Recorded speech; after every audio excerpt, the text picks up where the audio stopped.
twisted as the minds of those who wielded it. Stories tell of police or military interrogators, grim-faced and humorless, who would lead suspects into dim, flickering rooms. There, in the center of a barren table, sat a colander, connected by tangled wires to a clunky, whirring photocopier. With cold hands and steely eyes, they would press the colander onto the suspect's head, the metal pressing down cold and biting. The suspect, bewildered and terrified, would feel every nerve prickling with dread, trapped under that metallic cage as the interrogators began their relentless questioning.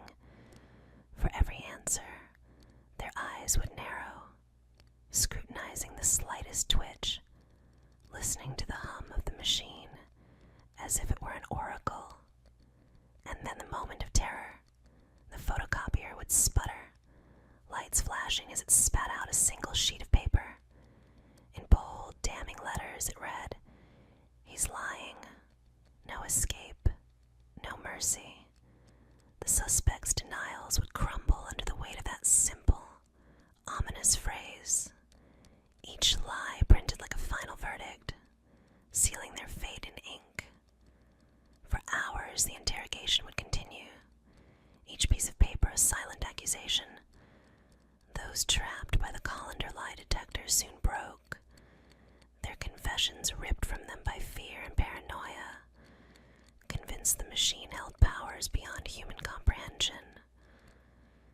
And while rational minds would dismiss this setup as a mere psychological trick, to those who lived through it, the memory of that cold colander and the whispering hum of the photocopier still haunts their darkest nightmares. They say that some suspects, after enduring this twisted ritual, could still hear the faint sound of that photocopier, a ghostly reminder of the machine that could see through lies and leave nothing but a trail of fear in its wake.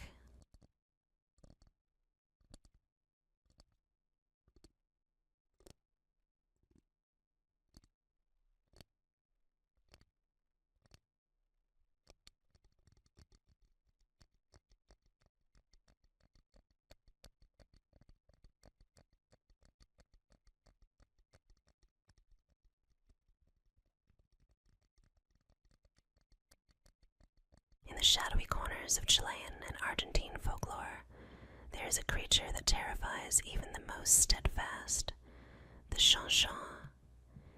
This isn't any ordinary bird. It is a dark spirit, a twisted sorcerer transformed, taking the grotesque form of a disembodied head with enormous, bat-like wings, formed from its own ears. The chanchon is said to haunt the night, its eerie, blood-curdling cry, "Tee, tee, tee," echoing through villages and sending icy chills down the spines of those who hear it.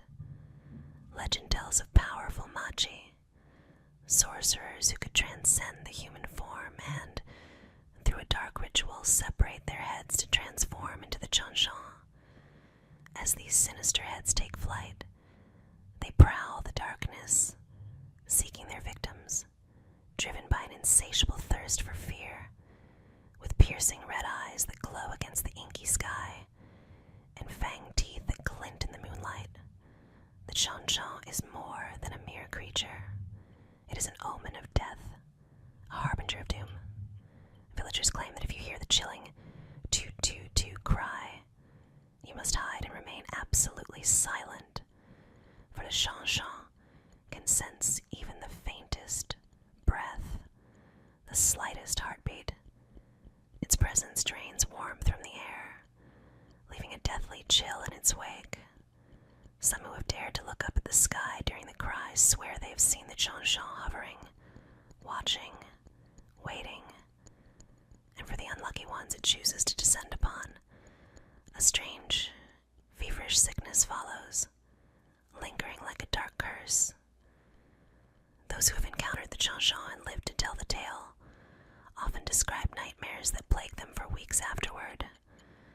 Visions of a head with flapping ears, soulless red eyes, and that unending, haunting cry.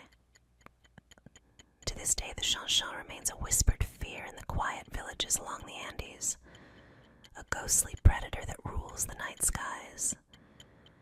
So if you ever hear that distant ghostly toot-toot-toot cry in the dead of night, beware. The Shan may be circling above, its gaze set on you, eager to claim yet another soul in the darkness.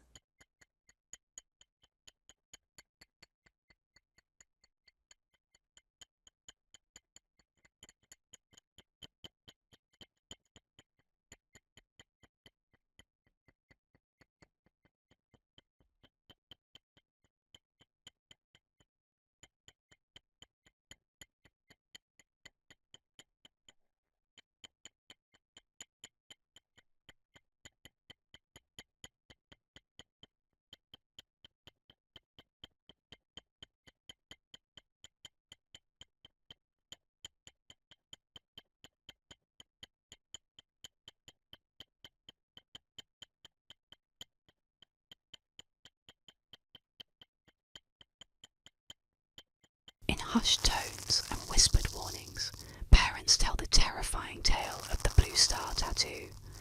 This urban legend claims that beneath the guise of innocent, temporary tattoos lurks a deadly trap, a means of luring children into a nightmare from which they might never wake.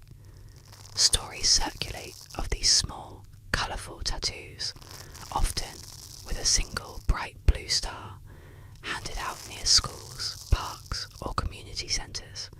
They look harmless, playful even, but these seemingly cheerful designs hide something dark. According to the legend, these tattoos aren't just stickers. They're laced with LSD, designed to seep into a child's skin upon contact, triggering powerful and horrifying hallucinations. The children are left defenceless, their minds plunged into vivid, chaotic visions as the drug takes hold, warping reality into terrifying shapes and colours.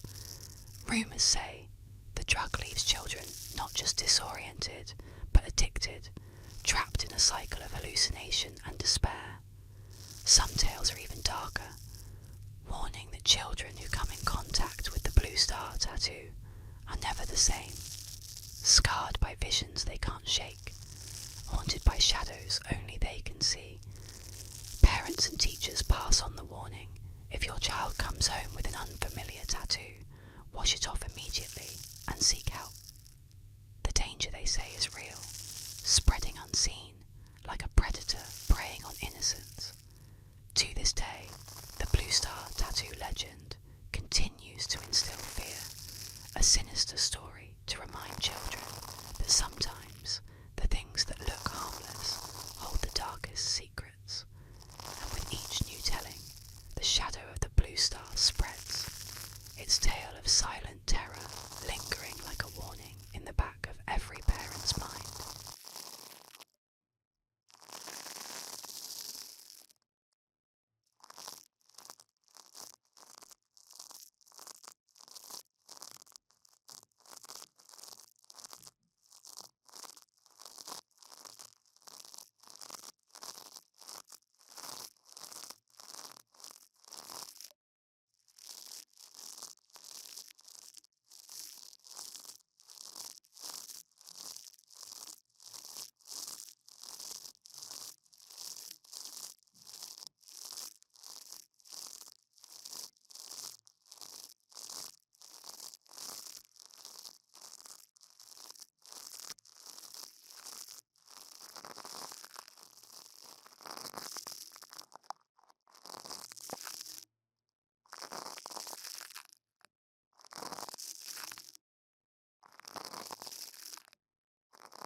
In the fog-laden town of Exeter, Rhode Island, the terrifying tale of Mercy Brown still lingers, casting shadows over history.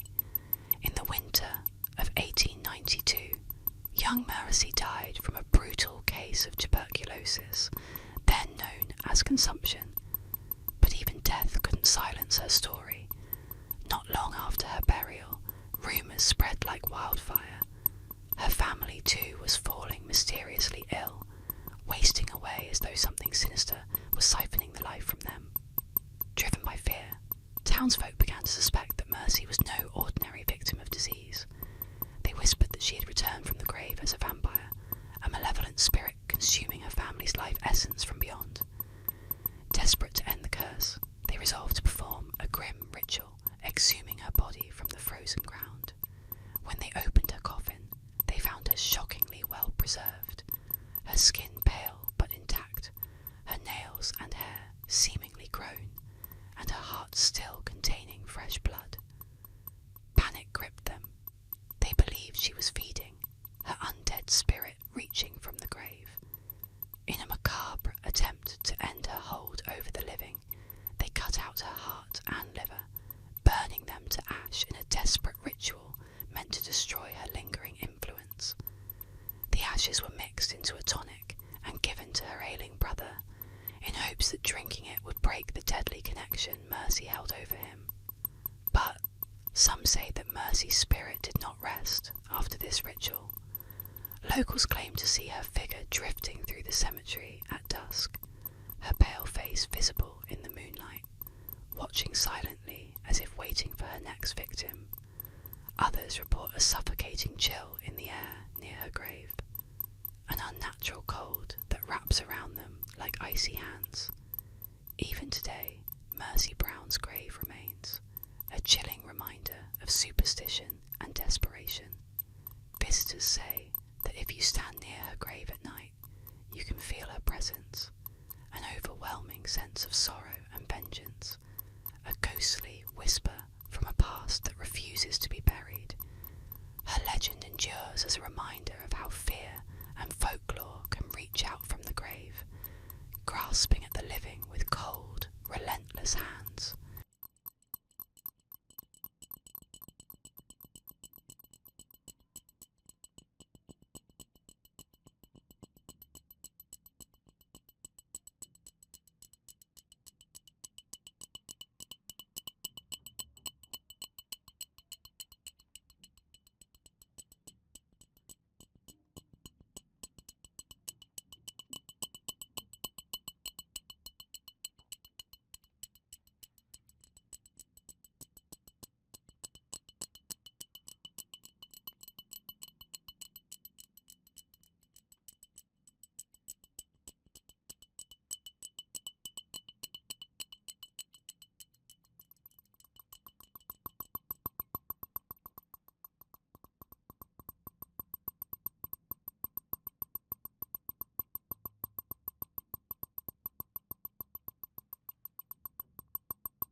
In the dark corners of Fairfax County, Virginia, lurks a tale so twisted it leaves a chill, even in the bravest hearts. The legend of the Bunny Man is whispered in hushed tones, a haunting memory of the night he first appeared, a figure in a ragged, filthy rabbit costume, eyes blazing with madness, clutching an axe. It began in 1970, on a cold October night. A young couple parked their car near an old bridge, hoping for a quiet moment alone. Suddenly, they heard a scraping sound, metal dragging against stone, then a bone-chilling voice snarling, "Get off my land." In the dim light, they saw him, the Bunny Man. He lifted his axe high, and with a swift, furious swing, shattered their windshield. Shrieking, the couple sped off, but the image of the crazed man, fur-matted with dirt and blood, etched itself into their minds. Since that night, stories have spread, each one more horrifying than the last. Some say he's the ghost of an escaped asylum patient who hides in the woods, haunting the county in search of revenge. Others claim he's a restless spirit, doomed to stalk the shadows forever, fueled by a rage he can't control. They say that if you dare to visit the bridge at midnight, you might hear the sound of his axe scraping the ground, his ghostly form lingering in the shadows, soul to claim. People swear they've seen him, his silhouette under the moonlight, his eyes gleaming from the depths of the forest. And one thing is certain, once you see the bunny man, you'll never forget the sight of his axe, the echo of his growl, or the terror that will haunt your dreams.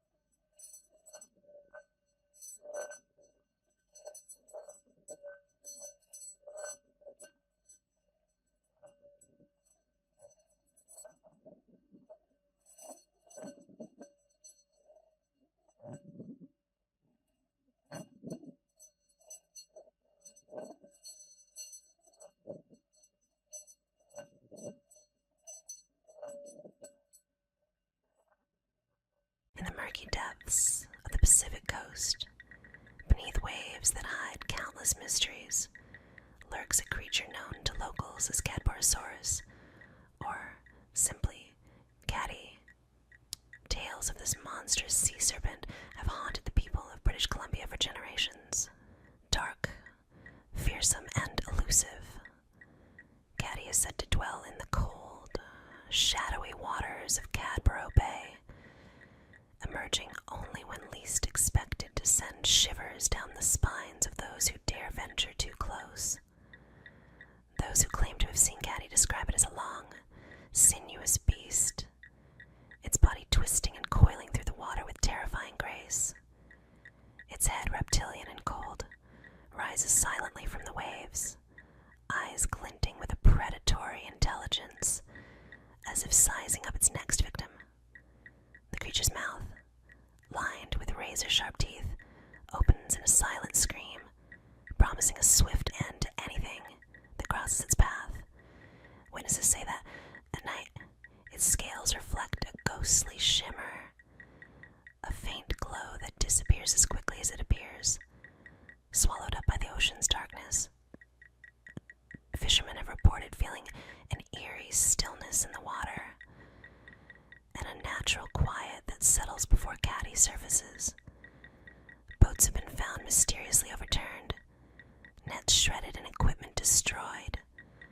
Some swear they've seen bodies, mangled and broken, washed ashore, victims they believe of this ancient, merciless predator. Legends say that Caddy is as old as the ocean itself, a survivor from a forgotten age, hungry and restless in its eternal watch. And if you ever find yourself alone on the waters of Cadboro Bay, be wary. You might just glimpse a shadow beneath your boat. Feel the icy chill of something massive brushing against you from below. But remember, if you see Caddy, it's already too late.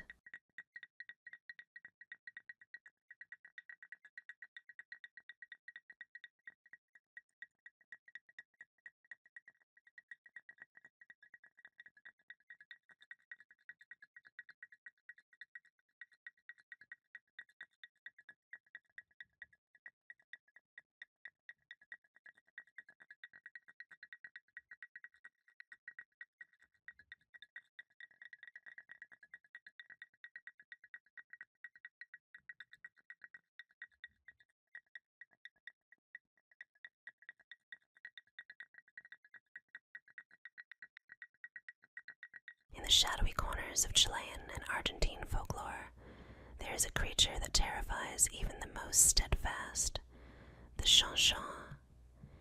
This isn't any ordinary bird. It is a dark spirit, a twisted sorcerer transformed, taking the grotesque form of a disembodied head with enormous, bat-like wings, formed from its own ears. The chanchon is said to haunt the night, its eerie, blood-curdling cry, tee, tee, tee, echoing through villages and sending icy chills chills down the spines of those who hear it. Legend tells of powerful Machi, sorcerers who could transcend the human form and, through a dark ritual, separate their heads to transform into the Chanshan. As these sinister heads take flight, they prowl the darkness, seeking their victims, driven by an insatiable thirst for fear, with piercing red eyes that glow against the inky sky, and fanged teeth that glint in the moonlight. The Chanshan is more than a mere creature. It is an omen of death, a harbinger of doom.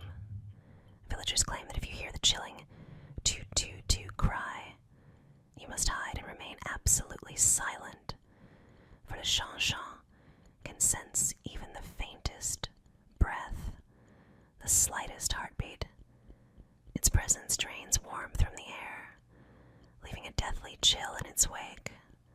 Some who have dared to look up at the sky during the cry swear they have seen the Chanshan hovering, watching, waiting, and for the unlucky ones it chooses to descend upon. A strange, feverish sickness follows, lingering like a dark curse. Those who have encountered the Chanshan and lived to tell the tale often describe nightmares that plague them for weeks afterward. Visions of a head with flapping ears, soulless red eyes, and that unending, haunting cry. To this day, the Chanshan remains a whispered fear in the quiet villages along the Andes, a ghostly predator that rules the night skies. So if you ever hear that distant ghostly toot toot toot cry in the dead of night, beware. The Chanshan may be circling above, its gaze set on you, eager to claim yet another soul in the darkness.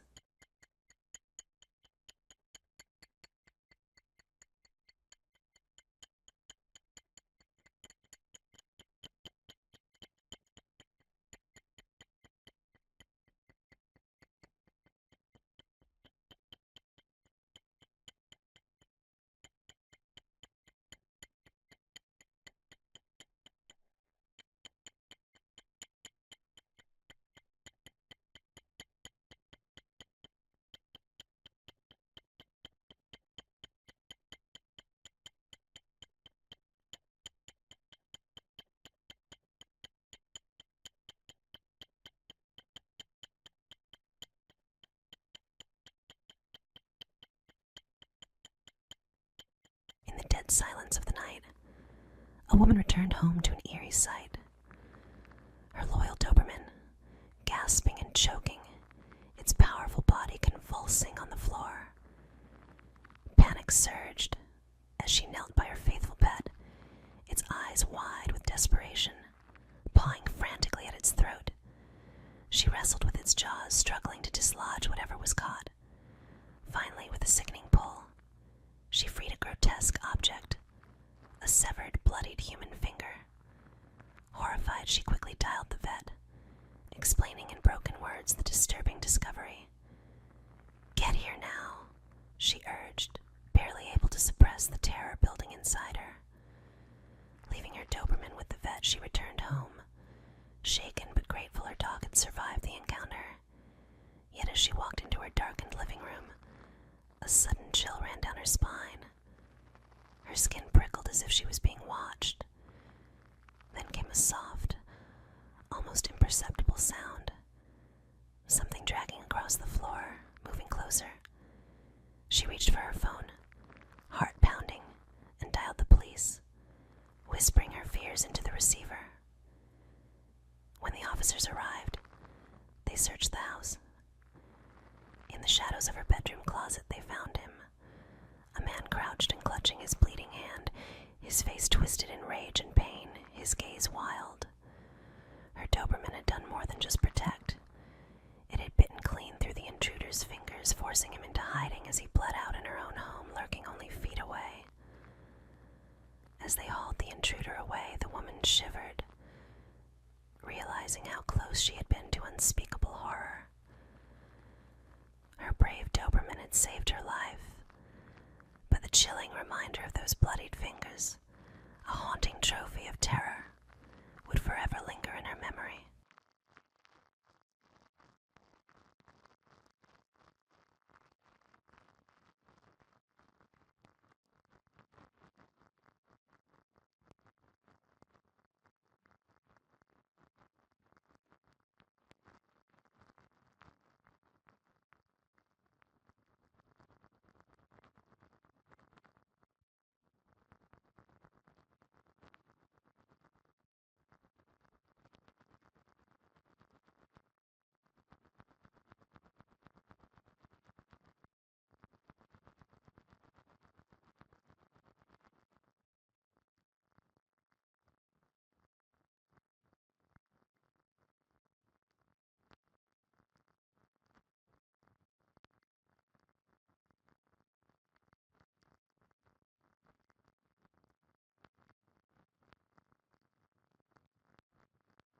was a small town tucked away in a forgotten corner of the countryside where something strange happened every morning at precisely 5 a.m.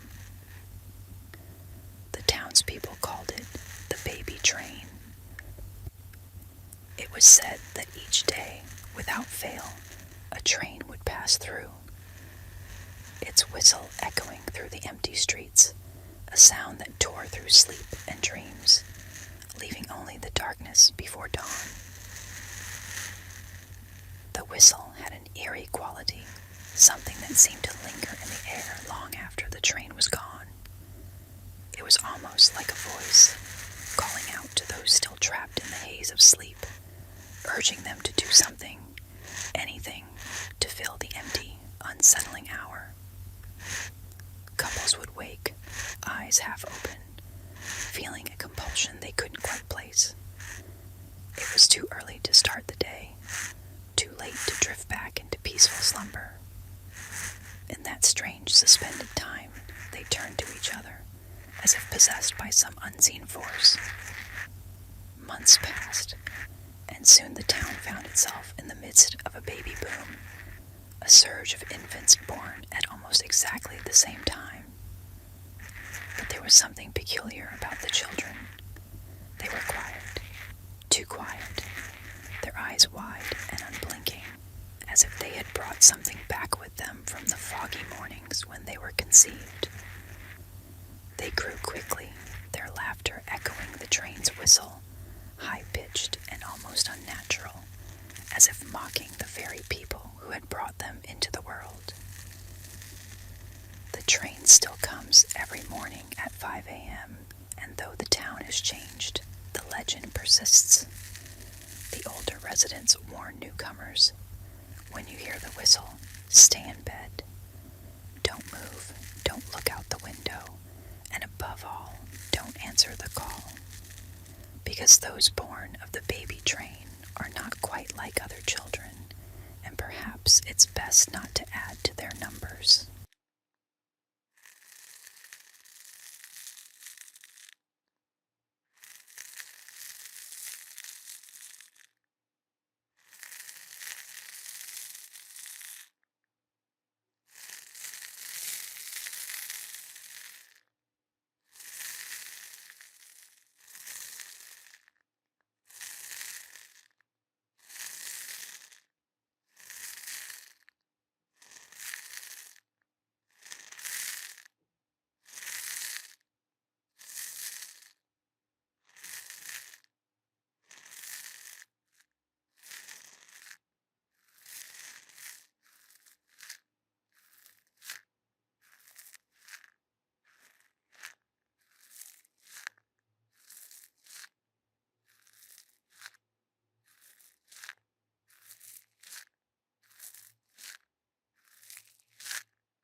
In the dark hours of night, when the world falls silent, a chilling urban legend creeps into the minds of those who've heard it.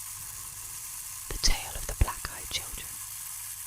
These sinister figures, resembling children aged between 6 and 16, have been reported on doorsteps, in parking lots, along deserted roadsides, and even knocking on car windows. Their pale skin and soulless black eyes, unmistakable and unforgettable. They appear vulnerable, lost, perhaps even in need of help, but there's something undeniably wrong about them. The stories are always the same. A lone person is going about the night when there's an unexpected knock. Upon opening the door, they find two children standing in the shadows, heads tilted down, hands clasped tightly. They speak softly, their voices eerily calm, asking to come inside, pleading to be let in. Please, we're lost, they whisper. We need to use your phone. Let us in. An inexplicable dread seeps into the air, an instinctive warning not to trust these children. Their presence feels wrong, alien. The unfortunate souls who've encountered them describe a rising terror, a sensation so primal it makes the hair on the back of their necks stand. The these children will persistently ask to be let in, growing more insistent with each refusal, their voices slipping from gentle to unnervingly demanding. The true horror, however, lies in their eyes, pitch black orbs, empty of any warmth, life, or humanity. Once the blackness of their gaze is noticed, the fear becomes inescapable. Witnesses describe an overwhelming urge to shut the door, to flee, as if staring into those eyes could drain one's very soul. Some unlucky individuals have reported letting the children inside, only to be overcome by feelings of despair and dread. Their homes feel darker, colder, and they report experiencing nightmares and a constant feeling of being watched. Those who survive such encounters claim their lives are never the same, haunted by sickness, misfortune, and a sense of something unseen lurking just beyond their vision. Legend has it that the black-eyed children are not children at all, but creatures of something older and darker, a malevolent force cloaked in the innocence of youth. They cannot enter unless invited, yet they possess a strange hypnotic pull, as if they can bend their victims' wills to their own. Those who encounter the black-eyed children speak of them in hushed voices, sharing only vague details, fearful of summoning them back by remembering too clearly. And for those who live alone, beware of unexpected knocks on your door late at night.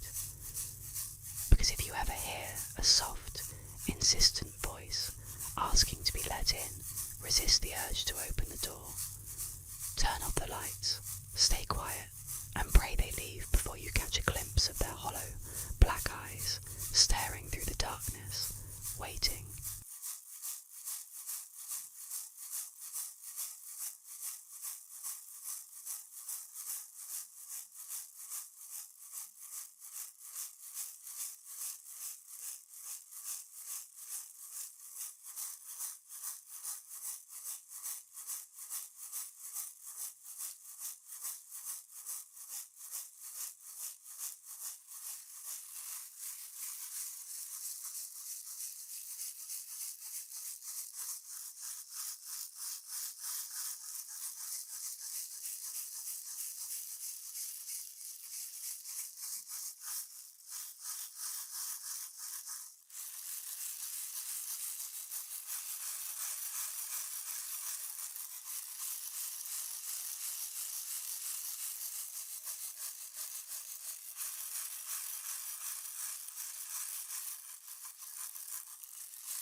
In the eerie, silent halls of Raynham Hall in Norfolk, England, a chilling figure is said to linger. The Brown Lady, a ghostly apparition clad in a faded brown gown. She drifts through the darkened corridors, her presence felt in the sudden chill that fills the room, a sensation so bone deep it leaves an icy imprint on the soul of anyone who crosses her path. For centuries, tales of her restless spirit have haunted Raynham Hall, each story more spine-chilling than the last. The Brown Lady is believed to be Lady Dorothy Walpole, whose tragic end left her spirit bound to the hall. The story goes that she was locked away by her jealous husband, condemned to spend her days alone, and she eventually succumbed to despair and illness, her life extinguished within those very walls. Now her tormented soul lingers, forever roaming the home she could never leave in life. Witnesses describe her appearance as both beautiful and terrifying. She glides through the halls with an ethereal grace, her hollow eyes sunken and empty, her face twisted in a mournful expression. It is said, her eyes are nothing but dark voids, empty of life,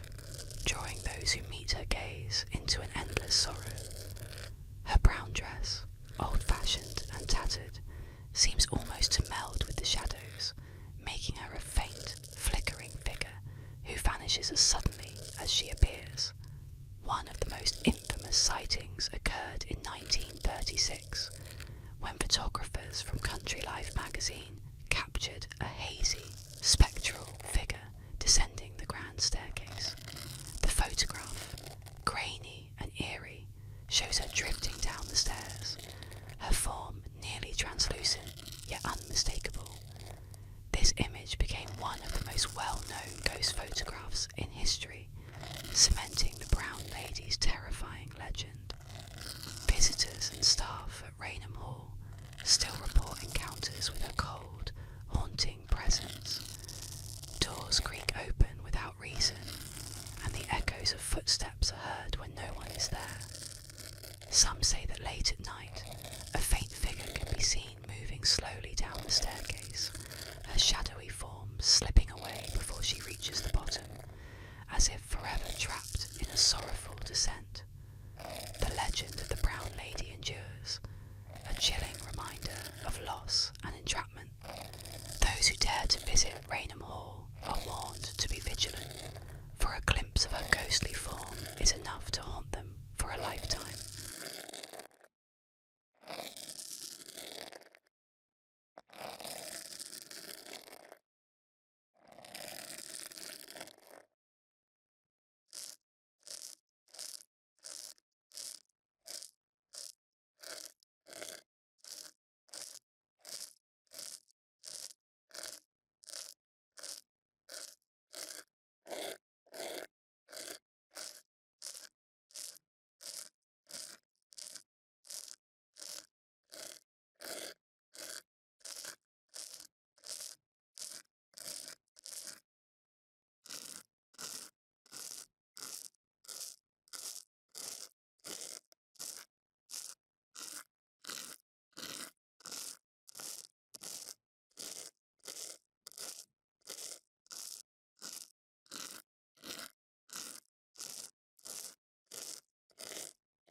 In the dense, silent depths of Bradley Woods near Lincolnshire, a dark figure roams, the Black Lady of Bradley Woods, a spectre draped in endless mourning. She appears at twilight, her form shrouded in a flowing black gown that seems to absorb the very light around her. Her face is pale and sorrowful, framed by a long, dark veil that hides her eyes, but reveals a silent, haunting grief etched across her ghostly features. Legend says she was once a young woman, a mother whose husband went off to war, leaving her and their infant alone. But one terrible night, soldiers stormed the village, stealing her child and leaving her desolate. Consumed by a profound, unyielding sorrow, she wandered into the woods, where her wails of despair echoed through the trees. Now, her restless spirit haunts the forest, forever searching for the child stolen from her, an eternity bound to her endless mourning. Those who have seen the Black Lady say she moves without sound, gliding over the forest floor, her black dress trailing like smoke. Her presence brings a chilling, bone-deep cold, and her mournful cries pierce the night, carrying a sadness so intense it leaves an ache in the hearts of all who hear it. Villagers warn against approaching her, for those who venture too close feel an icy hand grip their shoulder, a desperate, lingering hold, as though she's begging for help. Some believe that if you call out to her, she will turn to you, lifting her veil to reveal hollow, grief-stricken eyes that seem to draw you into her despair. Those who meet her gaze are said to be marked by sorrow, plagued by visions of loss and shadowed by misfortune. To this day, locals avoid Bradley Woods at dusk, lest they encounter the Black Lady and her relentless sorrow, a tragic figure bound forever to her haunting search for the child she lost.